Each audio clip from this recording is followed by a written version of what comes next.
Our guest today is Matt McCaws. He's currently the spokesperson for the Greater Idaho movement.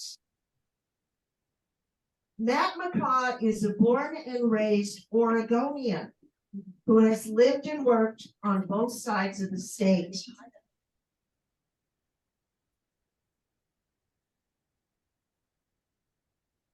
The Greater Idaho movement is to move Oregon's border. Matt and his wife are small business owners and foster parents who are raising a family in Powell Butte. Please join me in welcoming Matt McCaws. Well, thank you, Angie. Can you guys hear me okay? Yes. Okay, awesome. Well, thanks for having me and giving me this opportunity to talk to you guys. So as Angie said, my name is Matt McCaws. I live in Powell Butte, Oregon, which is just east side of the Cascades. It's right in the middle of the state. And I've been involved with Move Oregon's Border, or Citizens for Greater Idaho, for a little over 2 years. I've been doing all the spokesman duties for the movement for the last year. I'll give you just a real brief. I kind of talked to Yale earlier about what you guys are hoping to hear. And I'll just give you a brief backgrounder on what we are, how we got started, where we're headed, and how this might apply to people across the country. And if Yale or anybody wants to stop me and say, time out, we have a question they want to ask about something, please feel free, jump in, do that, and that can kind of help also. So what is Move Oregon's Border? How did it start? So the state of Oregon is like a lot of states across the country. We have an area that's very left-leaning and has a very specific culture that's very different from the state. So in Oregon specifically, that's the Portland metro area. So the Portland metro area has about 2 million people in a state of 4 million people. So about half the population of our state lives in this one big city, got its own culture that's very different than in Oregon. We've had this urban-rural divide for a very long time. And it's been a problem because the west side of the state is so much more populated than the east side of the state that they dominate state level government. And so we've had Democratic governors in Oregon for 40 years. And we used to have more of a divided state legislature, but over the last 20 years or so, as populations have changed, population growth has changed, we went to mail-in ballots statewide in Oregon 30 years ago. Those two factors have changed Oregon from a state that was reliably had a Democratic governor and then a split Republican House or Republican Senate. It's gone into, we're in a Democratic supermajority status, basically. They own all three chambers, the Senate, the House, the governorship, and they own those pretty lopsidedly. So as in a lot of places, it causes massive political tension. The west side of the state dictates policy to the rest of the state. And it's policy that the eastern part of the state, the rural part of the state doesn't want, doesn't make sense for our communities, is not what we're voting for, and it's getting forced on us. So this is a long-standing problem. It's been around. I was born in in Western Oregon, raised in Eastern Oregon, lived and worked in Western Oregon, and now I'm in Eastern Oregon. This problem has been there for a very, very long time. So we have this function that always seems to get pushed is, oh, well, we'll pay attention to you next election cycle. Just keep electing us and listen to the rural areas, and we'll give you a seat at the table and we'll address your concerns. Nothing happens. So in 2019, a group of Eastern Oregonians and Southern Oregonians got together, and it was just a small group. They met in a pizza shop, a pizza parlor, and they said, how can we fix this urban-rural divide in this political tension? Is there a solution that we could do? And what they decided and what they came up with was, what if we move the border from where it currently is between Idaho and Oregon and moved it westwards, Cascade Mountain Range, which is where the geographic divide of Oregon, and it's where the cultural divide is also. So the west side of Oregon is green, urban, meaning you get to the east side of Oregon, rural, high desert, very this imaginary line, which is the state line that was placed between Idaho and Oregon, which was put there 164 years ago, in a time when the state of Oregon, the entire state, only had less than 50,000 people lived in the state. So that's when they decided to put the state line where it is with Idaho. What if we took that state line, we updated it, and we put it where the actual cultural divide in our state allowed Eastern Oregonians who are overwhelmingly conservative to get state level government from Idaho, which is also overwhelmingly conservative, and leave Western Oregon, which is very left leaning, would remain Oregon and get the government they want. So that was our idea. Our idea was all about self-determination. We should be trying to match people to the government that they want, that matches their values as much as possible. And using a state line relocation could do that, could solve this longstanding urban-rural divide in Oregon, lower political tension, and get everybody the kind of government that they want. So the process of moving state lines. So this is something that our biggest thing when we have this idea, let's move the government that they actually want. The biggest hurdle that we have is that for most of us, our states have always looked exactly the way they look right now. There have not been major state line border changes in the United States in a very long time. And so most people don't even realize that that's something, it is a tool that we could be using to solve problems. So we had a lot of educating to do in 2019. But our strategy as a movement was, let's go county by county and ask voters directly. So in Oregon, we have a ballot measure process where any citizen can start a petition to get something on the ballot, and they have to collect enough signatures that, they come up with a question that they want to go on the ballot. They can collect enough signatures in their community, and if they get enough signatures of registered voters, they can get it on the ballot. So that was our approach that we chose to take. We think this is a great idea, and we know it's possible. We know there's a legal pathway to change state lines, and we know that there's precedents to change state lines. We think this is a great idea. Let's see if other people agree. So in 2020, we started going county by county in Eastern Oregon. Directly, do you want your elected leaders to pursue moving the border? And we started doing that in the presidential election in 2020 was our first set of elections. And we won 2 counties and we lost 2 counties. We were brand new.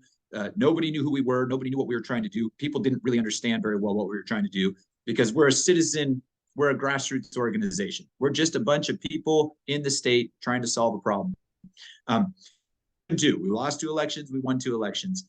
Since then, we've been moving forward, holding elections. And in Eastern Oregon, we're now up to 11 counties in Eastern Oregon have passed our ballot measures. So we're trying to move 15 full counties from Oregon into Idaho governance. And 11 of those 15 counties in Eastern Oregon have on our elected leaders to look into making this happen. So we have a 12th county that's going to be voting on it in May, which would, we are expecting to do well there. What people love this idea.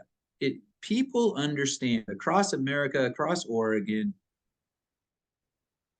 but we know that urban culture is very different than rural culture, and those 2 cultures are getting further and further apart all the time. And either of those cultures trying to force policy on the others is causing a lot of friction and a lot of problems. So when we offer up our solution, let's use border relocation. to group similarly minded people and get them government that actually matches their values, what we're seeing is that voters are saying, yes, we want that. We want the leaders to look into that. So we've got 11 out of the 15 counties in Eastern Oregon. A 12th is voting. A 13th, which is actually the county I live in, was going to be voting on it, not in this May election, but in the election after that. So people in Eastern Oregon are overwhelmingly supportive of this idea. So I'll just take a quick little detour and explain the process of moving a state line. So I said that state lines can be moved, and they can. They're an imaginary line. They were placed there as a tool to group similar peoples together. Have been moved multiple times throughout the history of the United States, and they even are still being moved currently. So Oregon and Washington adjusted their border in 1958, which is not that long ago, all things considered. And it was along the Columbia River, and there was some question as to where exactly the border was, because rivers change courses and all, islands, who's got jurisdiction over this.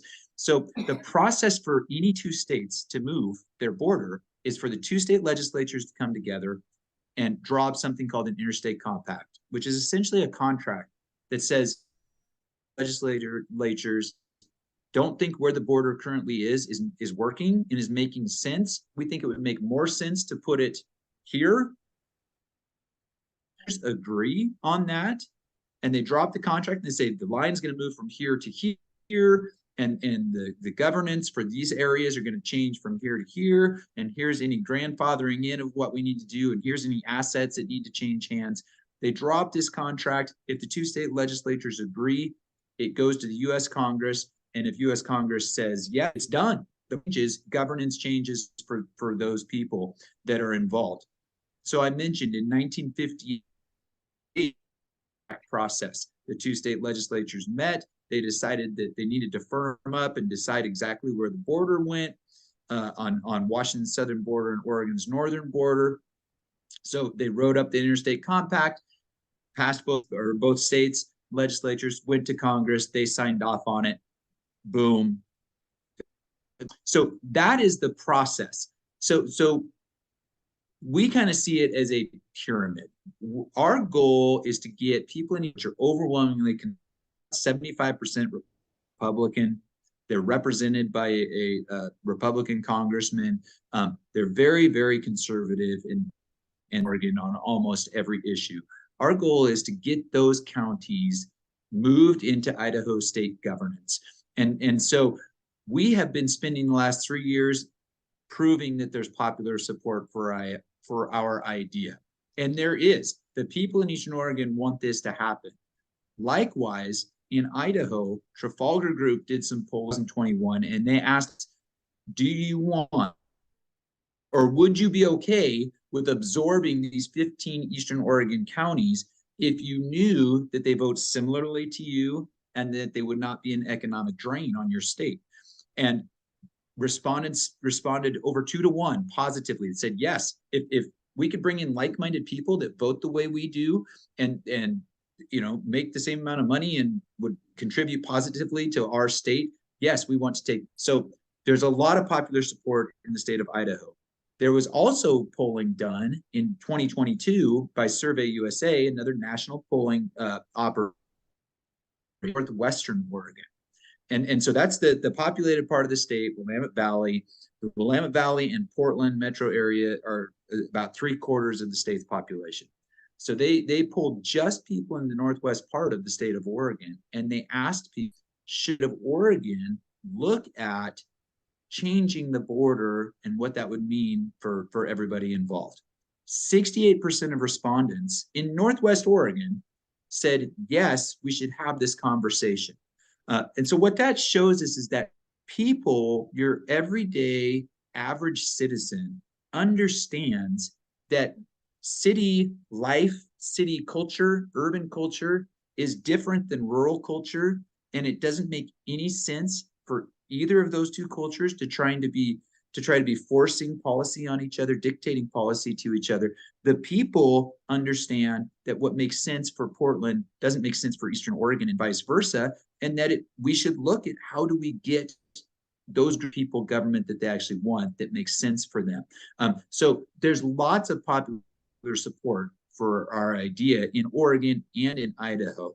So knowing that, now it becomes strictly a matter of political will. If the elected leaders in the state of Oregon and Idaho happen, the political will is there for it to happen.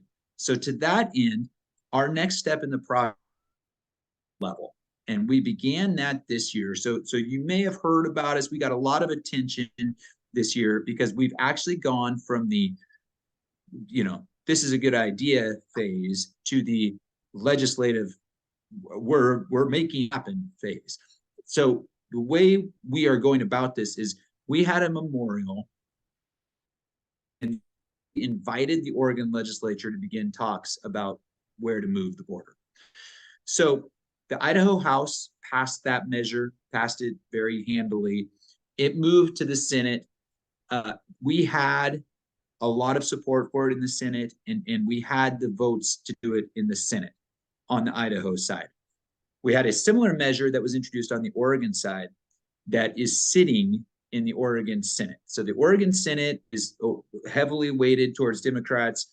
They are the party in charge, and the Senate president and the Senate chair in the committee that our memorial landed in basically came out early in the session and said, we're not touching this session. We're not going to look at this right now. So because of that, we stalled out a little bit in Idaho, but our memorial passed in the state of Idaho. Idaho legislators understand why this makes sense for Idaho and their constituents. They are supportive. They're ready to move this forward. We're at the stage now working on educating Oregon legislators, building the support amongst people and getting those legislators to get on board to move that memorial forward in the Oregon legislature. So at the legislative level, if these memorials move forward, that the House and the Senate pass them, that allows the two states to start talking to each other.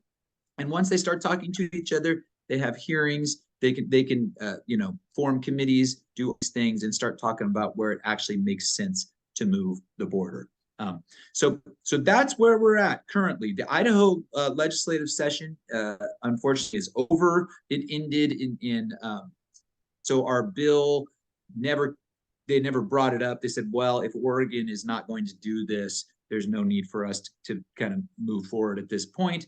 The Oregon legislature goes until the end of June, so we'll continue to be asking for hearings and meeting with legislators and tell you that our movement, the thing I get is almost invariably. So I'm the spokesperson. I go around Eastern Oregon and I talk to people all the time about this, and almost everybody has the same response to say, man, that would be awesome. That makes so much sense. That would be awesome. Is that possible? Could it really happen? And what people need to understand is it absolutely can happen. That has precedence and a pathway to happen. And we believe that as soon as we get enough popular support and enough elected leaders in place, we can make it happen, and it makes sense for it to happen. Not only for Oregon, but also for other places across the U.S. There's a term that was coined, and I want to give credit to who coined it. So I don't know if anybody's familiar with Tom Woods. He's a commentator and has a podcast, and I was on his show, and he called it this status quo bias, that people are so used to the way things have been. They're so accustomed to this idea that, the state of Oregon looks like this. The state of there's this status quo bias. They don't think that it can change. Once we break through that and get people to understand it can change, not only can it change, it should change in a situation like this, where you have a group of people completely mismatched to the government that they've got, that's causing all sorts of tension. Let's use straight border relocation as a tool to group more similar-minded people together and lower political tension in Oregon and elsewhere. So that's kind of the nuts and bolts of my presentation, but I would, I'd love to open it up. It's a big topic. It's a complicated topic. So I'd love to open it up for questions, or Yale or Angie, if you have something that you want me to speak on, I'd be happy to do that. Okay, Steve, do you have a question? Well, I just have a suggestion. Eastern Colorado is totally different. I'm sorry. Can you hear Steve? Yep, I can, yeah. Good. Western Colorado has a completely different culture than the Front Range of Colorado. And another years ago, the Panhandle of Nebraska wanted to join the state of Wyoming. So these are two entities that I know would be very interested in what you're doing. So my question is, how many total counties in the state of Oregon? Oh, So Steve, I'm sorry, you cut out right at the how many total counties? in Oregon. So in Oregon, we're looking at moving 15 full counties and we could add partial counties. So again, you know, people need to understand a border is an imaginary line. It can go wherever it makes sense to go. So our proposal in Oregon is to take 15 full counties that are all very conservative. They vote overwhelmingly conservative, and move those 15 full counties. Now we could also put that line wherever it makes sense to grab communities that are also conservative that want to get their state government from the state of Idaho. So there's about 3 counties in Eastern Oregon that you could draw the line that would divide those counties in half. Now that may be problematic, that may be more complicated than taking a full county, but you can put a line, it's an imaginary line, put it where it's, and so our proposal on our map is it goes pretty much down, just cut around a couple of key areas. One is a Warm Springs Indian Reservation. And we did that because if you look at the way that vote, it does not appear to us or anybody else that they would want to be part of Idaho. And then it also cuts around the city of Bend. So there's one big urban area in Eastern Oregon. And that is the city of Bend. It's where I grew up. It was a small town when I was growing up, but over the last 25, 30 years, it's exploded. It's 100,000 people now. And as it's gotten more urban, as often happens, it's gotten more left-leaning.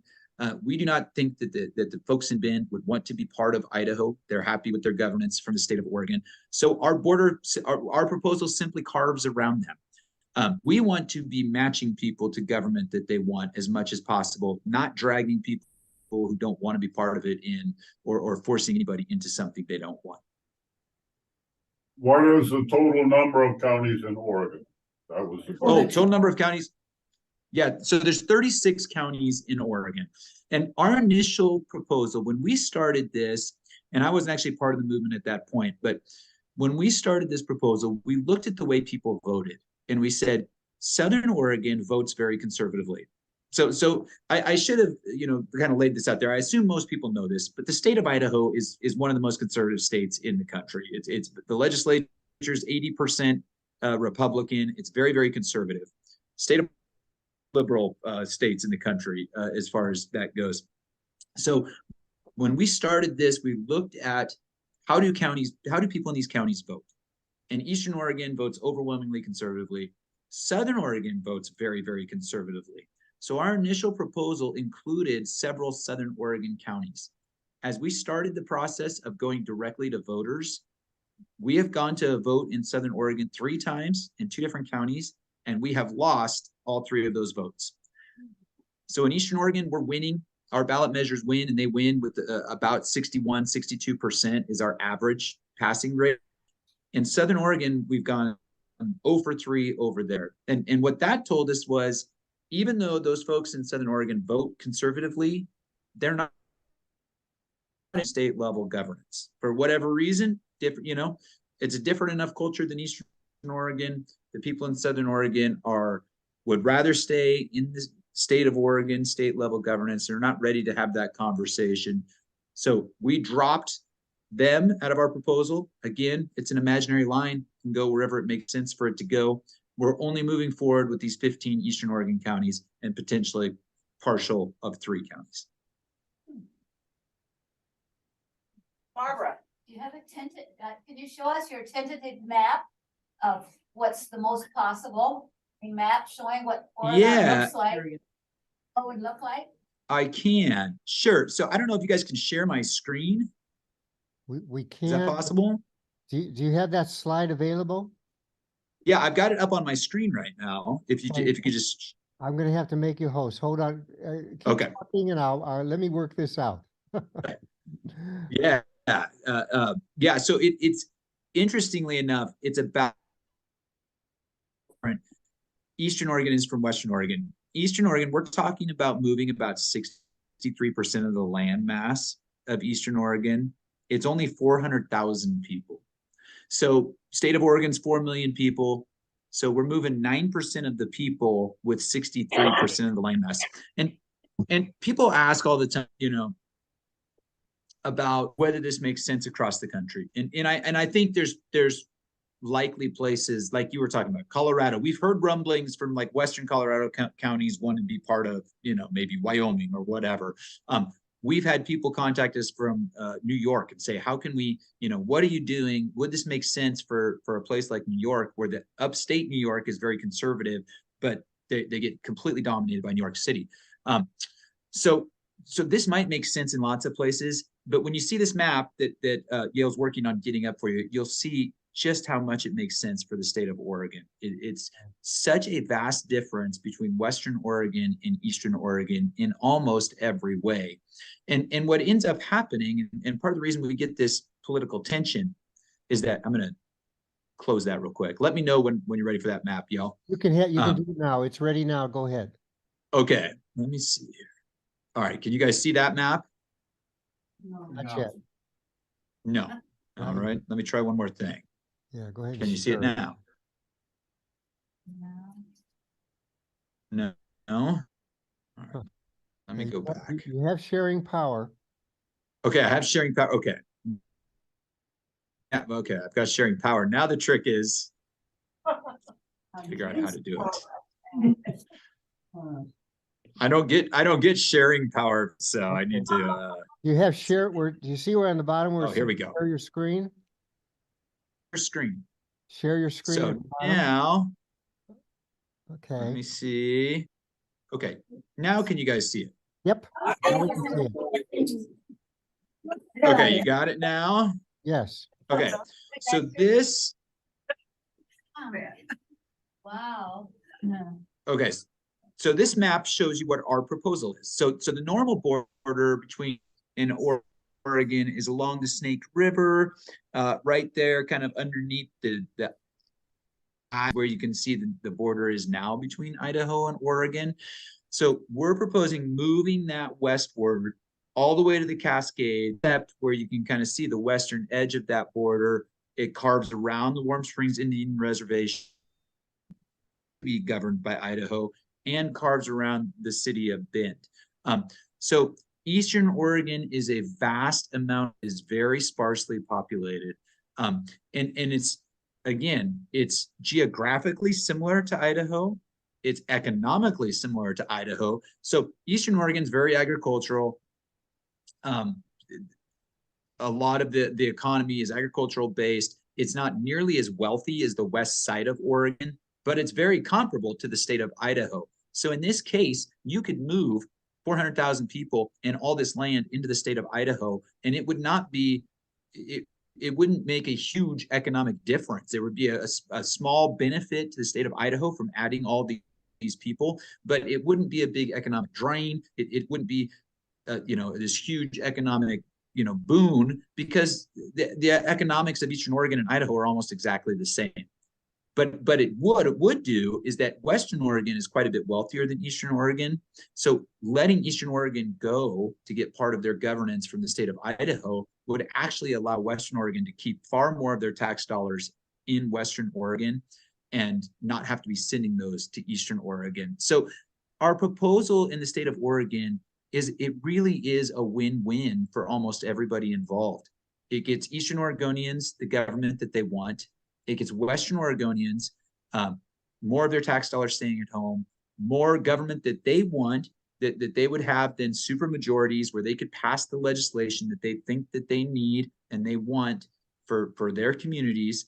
And it would also be a benefit to Idaho. Not only would it be an economic benefit to Idaho, but Idaho is a very conservative state, and the people of Idaho and the legislators in Idaho are very concerned about staying a very conservative state. And so bringing 400,000 like-minded people into the state of Idaho would help make sure that Idaho stays Idaho for a very long time moving forward. So we think our idea is a win-win for everybody involved. And like I mentioned earlier, when you actually ask people, they tend to agree with us. So the next step for us is getting elected leaders to get on board.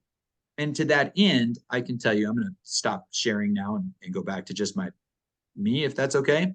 Yep. I can tell you, when I started this 2 years ago, we had essentially one elected leader in the state of Idaho that was on board with us. So Representative E. Hart, who's a representative in Idaho, she heard our idea and she said, man, this makes a ton of sense. And she saw how it made sense and she saw the value in it right away. But it has been a long slog to get more elected leaders on board. And what we had to prove was that there was this popular support there, that people want this. Not only do we have to educate and show how this makes sense for people economically and voting wise and just, lowering political tension, we had to show that there was popular support as well. As we've been doing that, as we've added more counties, as we've had these polls that have come out, we're getting more and more elected leaders on board all the time. We've shown in the Idaho House, we passed the Idaho House, we had the votes in the Idaho Senate. More and more elected leaders are coming on board all the time. This is getting closer and closer to being a reality every day and every vote that happens. So Matt, I have a question. I have several questions and I know others do, but Sure. obviously this is so contrary to the way things generally operate. The legislature tells us what they're going to do and they kind of sell it to us. They educate us. Right. Where this is reversed. And I know that's part of the problem. You would lose these 400,000 people, but here's all the reasons why. A, it's the moral right thing to do. B, it economically makes sense. C, it would be better for your constituents as well. So, that is the challenge, and that is where we're at. But it's important for people to understand that is what has to change. All of this is doable. People don't think these sorts of things are possible. There is a legal pathway. There is a legal precedent. It's all a matter of political will. So as people, we've got to let our elected leaders know, we want this to happen. We want you to take action. We want you to move this forward. And that's what I was talking about earlier.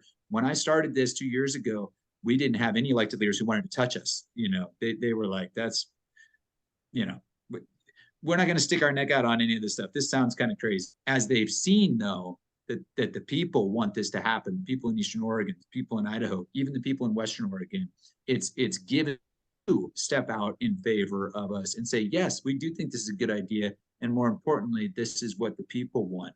So that's the challenge, getting us as citizens, as grassroots folks, to get that pressure on make our case to our elected leaders. Know that we expect our elected leaders to move forward our wishes on this issue.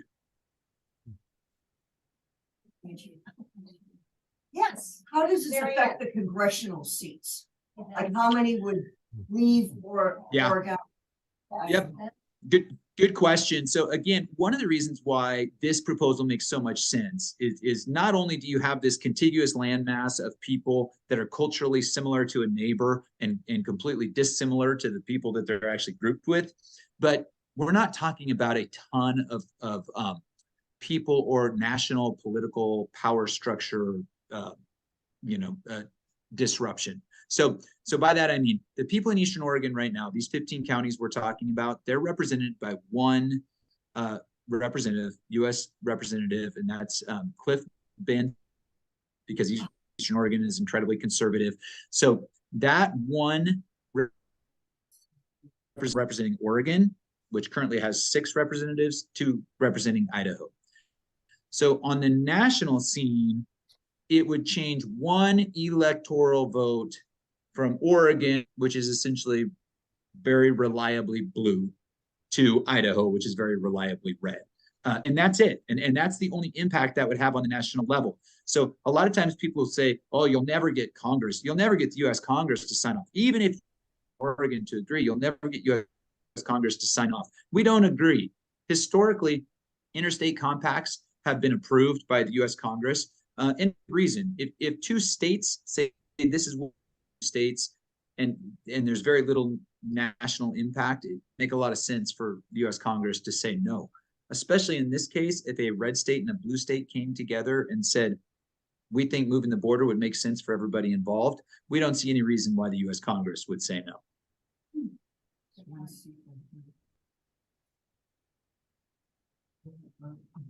Whatever their party, each legislator has fought for the seat and he's spent money and he's campaigning, but they must be told to realize that they have the same constituency, will just be in a different state. They could probably be reelected as an Idaho representative or senator. See what I mean? I mean, I don't think that because they fought for their seats, that's why I think the legislators in the state, Oregon, say would be sort of against it. You know, they don't want to ruffle the water. But I think if they realize they're going to have their same constituency, they'll just have a different name tag, so to speak. And I don't think that's a big issue. And if it's the national issue, doesn't seem to make any difference at all. I mean, as far as how the vote would go. So, but they have to understand they've got so much invested in where they sit in the Oregon legislature. There's so much investment. But if they understand it's not going to hurt them, that I really feel like. And I think you are right about that. I think that, you know, one of the things that we bump into is that people get very worried about funding and they get very worried about where their dollars are coming from. And so the state of Oregon is sending a lot of dollars to their communities, then they don't want to do anything to upset them. That becomes a hindrance. But we try to make that case. Absolutely. For representatives and elected leaders in Eastern Oregon, they would go from being a political minority with zero voice, you know, well, I should say very little voice, zero political power. So the Republican Party in the state of Oregon has zero power to do anything. In fact, you may have read a few years ago, the only way they get anything done is if they leave the state. So that was their, you know, their only way to stop stuff, because we're such a political minority, is we had to just leave the state. And then the Democratic majority changed some rules to say you couldn't do that anymore. So there's no political power for any kind of conservative elected leader in this state. Switching to Idaho, you go from being a representative or a senator that has no political power and very little voice to being in a majority, a supermajority situation the other way. All of a sudden, you become part of the supermajority. All those issues, all those things that are important to you that have been ignored the last 30 years, all of a sudden you have a seat at the table with like-minded individuals that have the same values and the same, want to solve the same problems in the same way that you do. Matt, a question about Portland.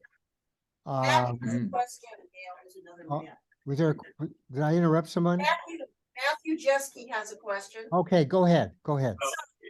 Yeah, I don't know if I'm right on this, but I always feel like the majority likes to kind of take advantage of the minority and their skills and traits.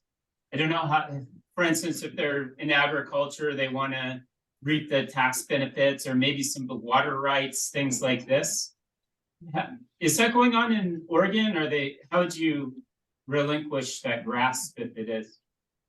Yeah, so you know, that's a great question, and I'm not sure that I can speak for, as somebody who's not in that political party, and I'm not a Northwestern Oregonian anymore. I'm not sure I can speak to that. What I can say is that the Eastern Oregon is an economic drain on Western Oregon, because the agricultural rural communities are not as wealthy as the Willamette Valley and the Portland metro area. So in Oregon, we have a state income tax. We have no sales tax. So all revenue gets collected across the state based on how much money you make, and then that gets divvied back out. So in the specific case of Oregon, I don't think it's a financial reason they want to hold on to Eastern Oregon. I think it probably goes to other things, you know, again, I'm not sure I can necessarily speak that. I can tell you that what I hear the most of people in opposition is simply what I referred to earlier, that status quo bias. This is my Oregon, and this is what it's always looked like, and I'm not gonna give that away to Idaho. That's the kind of thing I hear. And even though, you know, another reason why our solution makes so much sense is Eastern Oregon is almost zero state-owned land. Eastern Oregon is 50%, about 50% privately owned, you know, ranches, farms, people that own their own land. About 25% is BLM, and the other 25% is U.S. Forest Service. So the state of Oregon owns almost none of that land anyways. It's either federally owned or private land. We're just talking about switching governance, but people in their mind, they kind of get stuck on this, that belongs to Oregon, instead of thinking of it as, well, that, but they don't own it. So I know that's not a very good answer, but I really, you know, I don't know. This idea makes sense to most people you talk to. I'm not sure why those that it doesn't, what their hangups are. Spoils our map puzzle. Just here's one more. Mary Ann has a question. Another one. Is this going on in Washington state also? Because it seems to me it's a similar situation. I mean, I've never been to any of your states, but am I wrong? Is there anything going on there? Yeah, so again, great question. When we first started our movement, we included Southeast Washington because Washington is in the exact same position that Oregon is. Divided culturally, geographically by the Cascade Mountain Range. The west side of Washington is dominated by King County, Seattle. That's where almost all the population is, very left-leaning. And there's such a population mismatch that it dominates state politics. Eastern Washington is just like Eastern Oregon, much more rural, very conservative, and they get steamrolled on everything at the state government level because of the west side of Washington. Once we decided to just focus on the Eastern Oregon counties, we kind of made this decision that this was going to be a big enough challenge just to get this one state moved into part of another state. So we've kind of all other Northern California, there's been some discussion about Northern California, same thing, conservative people that are dominated by the coastal, you know, politics at the state government level.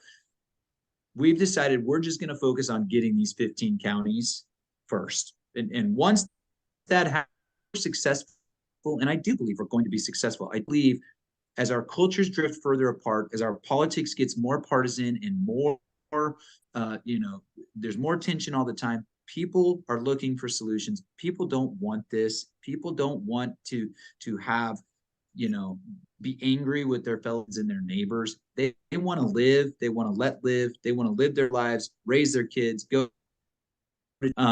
They don't want to be having these political fights all the time. I do believe that we're going to be successful long term. And once that happens, I think it's going to open up the floodgates for other areas in the country to say, okay, where does it make sense? Now that we've seen that our country can use border relocation to solve problems, match people to government, where else might that make sense? Okay, great.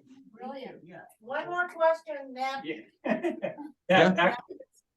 Back to resources. I didn't look too closely at the map. Are you proposing moving the border to the top of the watershed for the Cascades or the base of the mountains? That will be something, again, great question. That'll be something that the two state legislatures will negotiate. So water rights is, which, you know, I'm sure you guys do. Anywhere rural in the West, water is an issue. So in Eastern Oregon, there is a lot of water issues, and one of the pieces of that is going to be where that water, what the two state legislatures will agree. You know, our proposal kind of we didn't real based on that. We just said it makes sense looking at, you know, where counties are and where people are. to put the line there. But this is part of, like, you know, the beauty of this process is that this is not going to be just Matt McCaw's idea of where the border goes. This is going to be the two state legislatures coming together and being able to sit down and say, where does it make sense? Where does it make sense that's going to be best for everybody involved? And there can be some give and take on that. And there can be some negotiation on that and figure out what does make sense. You know, Western Oregon is not short on water. So I don't know, you know, is going to put up a big stink, you know, losing the eastern, you know, half of the Cascades watersheds. They have plenty of water on the west side. That's an issue that's more of a problem out here in Eastern Oregon. Ask for the West Slope too. Yeah, we'll take all the way to I-5. Yeah, right. I-5, all the way to I-5. Any other questions? Well, that was terrific. Yeah, we do. Thank you so much. That was awesome. Yeah, having me, and we appreciate, you know, that we have an idea that makes a ton of sense that people, you know, are supportive of. So we appreciate all the support that you guys can give us. And, you know, like anytime we can get the word out and get more people thinking about this and more people understand political solution that we can do that would make sense. It's going to be better for everybody. So I appreciate it. Great. And if you have any questions or whatever, Yale has my email and you shoot them over. I'm happy to answer. Okay, terrific. Thank you. Thank you so much. All right. Thank you. Yeah.